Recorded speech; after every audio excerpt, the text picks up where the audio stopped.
তেলটাকে গরম হবে,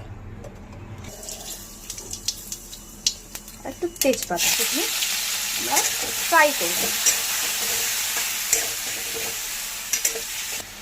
আবার আমি একটু সামান্য তেল দিলাম, ঢেলে দিচ্ছি, আমি ঢেলে দিলাম একটু।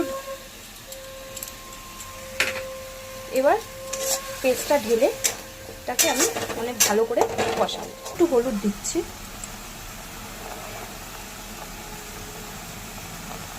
নুনটা লাস্টে দেবো।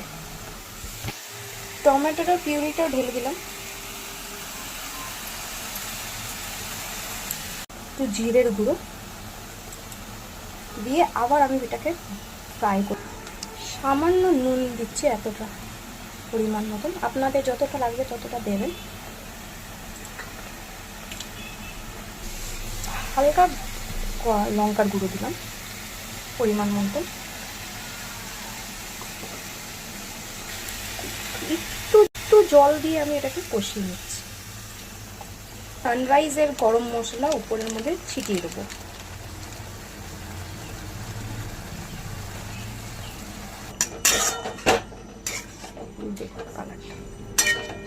এর উপর থেকে আমি ধনে পাতা একটুখানি ছিটিয়ে দিলাম।